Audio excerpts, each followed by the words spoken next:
Okay, so why I am saying that the Vivo V23 Pro is actually a scam? मुझे लगता है ये video देखने के बाद आपको भी ये समझ में आ जाएगा कि मैं ये क्यों कह रहा हूँ.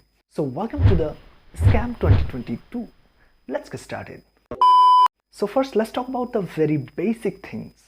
मतलब कि ये स्मार्टफोन सिर्फ और सिर्फ इंडियन यूट्यूबर को ही क्यों दिया गया, सिर्फ और सिर्फ इंडियन यूट्यूबर ही क्यों रिव्यू कर रहे थे. जब भी कोई स्मार्टफोन लॉन्च होता है तो दुनिया में जितने भी बड़े टेक क्रिएटर्स हैं सबको रिव्यू यूनिट दिया जाता है और वो स्मार्टफोन को अपने अपने तरीके से रिव्यू करते हैं. बट क्या आपने नोटिस किया कि ये स्मार्टफोन फॉरेनर यूट्यूबर को नहीं दिया गया था? मतलब फॉरेनर यूट्यूबर जितने भी पॉपुलर यूट्यूबर हैं जैसे कि mister Who's the Boss, Unbox Therapy, Jerry Rig Everything, इन सबको क्यों नहीं दिया गया? वेल, सिर्फ इन्हीं की बात नहीं, इंडिया में भी सिर्फ और सिर्फ हिंदी क्रिएटर को ही क्यों दिया गया. इंडिया में जो पॉपुलर क्रिएटर हैं जो इंग्लिश में वीडियो बनाते हैं जैसे कि C4 eTech, vbom.com, iGyan, इन लोगों को क्यों नहीं मिला? I'm gonna tell you the reason behind this. इसके पीछे सिर्फ एक ही रीजन है कि इस स्मार्टफोन का जो प्राइस है वो बिल्कुल ओवर प्राइस्ड है और फॉरेन के जितने भी क्रिएटर हैं वो सिर्फ और सिर्फ सच बातें बताते हैं. वो अपना जब रिव्यू देते हैं तो वो एक्चुअली जो फील करते हैं स्मार्टफोन में वही रिव्यू देते हैं. चाहे कंपनी कितना भी पैसा दे इन लोगों को, ये कभी भी बायस्ड रिव्यू नहीं देते हैं. They always do the unbiased review. और इंडिया में जो हिंदी भाषी क्रिएटर हैं उनके मैक्सिमम नंबर ऑफ सब्सक्राइबर जो हैं उन्हें टेक्निकल स्पेसिफिकेशन का उतना नॉलेज नहीं है. मैं ये नहीं कहता हूँ कि सभी सब्सक्राइबर को टेक्निकल नॉलेज नहीं है. बहुत सारे ऐसे लोग हैं जिन्हें टेक्निकल स्पेसिफिकेशन की बहुत अच्छी खासी नॉलेज होती है. वे लोग जरूर इसकी विरोध करते हैं. अगर आप Vivo V23 Pro के अनबॉक्सिंग वीडियो देखोगे, कमेंट बॉक्स में देखो कि ज्यादातर लोगों ने ये ओवर प्राइस लिखा हुआ है. बहुत सारे लोगों ने इसकी कमियों को गिनाया हुआ है. मैंने भी ऐसे बहुत सारी कमियों को नोटिस किया है और इस वीडियो में आपको बताने वाला हूं कि ऐसी कौन कौन सी चीजें हैं जिसके बेसिस पर मैं ये कह सकता हूं कि ये स्मार्टफोन ओवर प्राइस्ड है and this is nothing but a clear scam 2022. Number 1, the brain of the smartphone which is the processor. इस स्मार्टफोन में जो प्रोसेसर यूज किया गया है वो है मीडियाटेक का डायमेंसिटी 1200. ये प्रोसेसर आपको 26,000 तक के स्मार्टफोन में देखने को मिल जाएगा और मुझे नहीं लगता है कि इतने ओवर प्राइस्ड स्मार्टफोन में ये प्रोसेसर यूज किया जाना चाहिए था वीवो को. Number 2, the display. No, I'm not talking about the quality of the display. मैं बात करने वाला हूँ डिस्प्ले में जो नॉच है. 2022 में इतनी बड़ी नॉच कौन देता है भाई? I know you are thinking about the Apple, but Apple के सिनेरियो में केस डिफरेंट हो जाता है. Apple अपने स्मार्टफोन में फेस आईडी प्रोवाइड करता है बट ये लोग प्रोवाइड नहीं करते हैं. इन्होंने क्या प्रोवाइड किया हुआ है? 2 कैमरा दिया हुआ है. Yes, both the cameras are very good. 50 megapixel का आपको कैमरा मिल जाता है जो कि बहुत अच्छा खासा वीडियो और फोटो कैप्चर करने के कैपेबल है. But still the notch, I don't think it's fair. Number 3, the curved edge design. आपको पता होना चाहिए कि जब भी स्मार्टफोन में कर्व्ड एज दिया जाता है तो उसमें कितने ज़्यादा एक्सीडेंटल टच होते हैं. तो कर्व्ड एज डिज़ाइन के कंडीशन में एक्सीडेंटल टच का खतरा बहुत ज़्यादा बढ़ जाता है. Now let's talk about the number 4 in the list.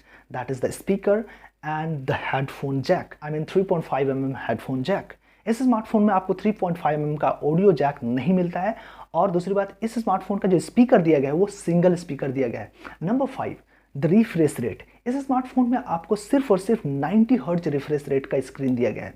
आपको जानकर ये हैरानी होगी कि 2021 में बहुत सारे ऐसे स्मार्टफोन लॉन्च किए गए हैं 10,000 के रेंज में जिसमें आपको 90 हर्ट्ज रिफ्रेश रेट का स्क्रीन मिल जाता है. So really Vivo 90 hertz refresh rate in 40,000 rupees smartphone? मुझे लगता है कि यहाँ पर अगर 120 हर्ट्ज रिफ्रेश रेट का स्क्रीन यूज किया जाता तो ज़्यादा अच्छा रहता. Number 6, last but not the list, virtual RAM. Virtual RAM एक ऐसा कॉन्सेप्ट है स्मार्टफोन इंडस्ट्री में जिसको अलाउ किया जाता है कि you can increase the RAM on your smartphone. जैसे कि मान लीजिए आपके स्मार्टफोन में अगर 6 GB का रैम है और आपका वर्चुअल रैम 4 GB का है.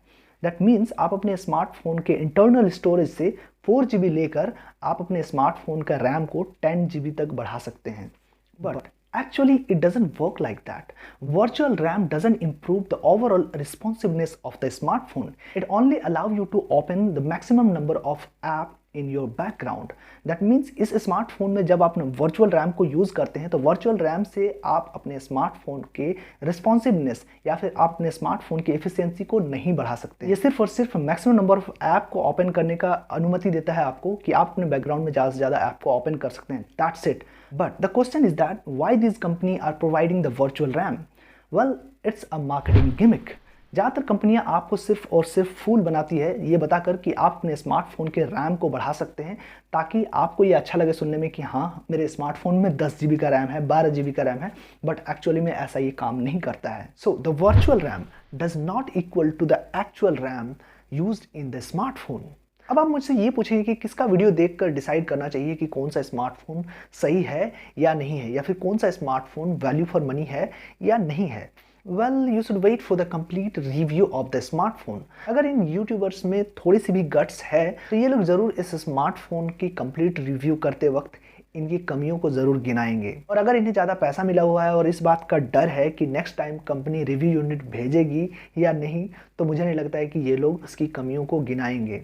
But again, the question is that why these YouTubers do this type of biased review? Well, the answer is very simple, and मुझे लगता है आपको ये पता है. Yes, the money, and that's why I said it's the scam 2022. So that's all about the honest review and my opinion on Vivo V23 Pro. Salam, my name is Sakir, and I'll see you in the next one.